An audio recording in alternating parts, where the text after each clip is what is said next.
Star music director rock star Devi Sri Prasad India టూర్లో భాగంగా హైదరాబాద్, బెంగళూరుల తర్వాత వైజాగ్లో ఏర్పాటు చేసిన ప్రోగ్రాంకు విశాఖ పోలీసులు ఊహించని షాక్ ఇచ్చారు.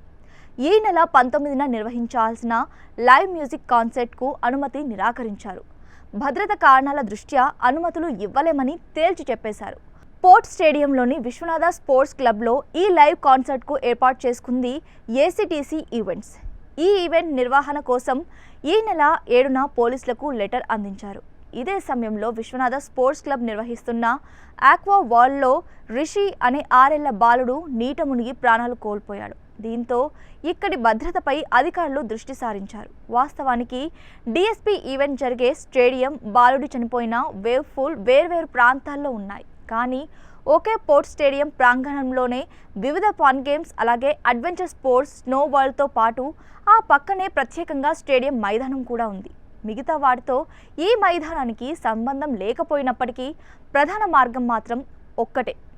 దాదాపు 10,000 మంది వరకు హాజరయ్యే డీఎస్పీ లైవ్ కాన్సర్ట్కు అనుమతిపై పలుమార్లు స్టేడియం విజిట్ చేశారు పోలీసులు, జీవీఎంసీ అధికారులు. స్టేడియంలోకి వెళ్లేందుకు మార్గాలతో పాటు భారీగా జనం హాజరయ్యే అవకాశం ఉన్న నేపథ్యంలో పలు అంశాలపై దృష్టి సారించారు.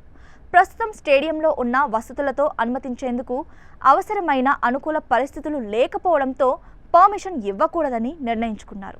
అయితే ఇప్పటికే ఏర్పాట్లు చేసుకోవడంతో మరోసారి పరిశీలించాలని నిర్వాహకులు పోలీసుల్ని కోరారు. అందుకోసం పోలీసులు కొన్ని కండిషన్స్ పెట్టారు. కార్యక్రమానికి హాజరయ్యే పబ్లిక్ ఈజీగా ఎంట్రీ, ఎగ్జిట్తో పాటు వాహనాల పార్కింగ్, ఫైర్ సేఫ్టీ, సీసీ కెమెరాలు, అంబులెన్స్ లాంటి సదుపాయాలు ఖచ్చితంగా ఏర్పాటు చేయాలని నిర్ణయించారు. దీంతో పోలీసులు చెప్పిన సూచనల్ని ఫుల్ఫిల్ చేసేందుకు నిర్వాహకులు ప్రయత్నిస్తున్నారు.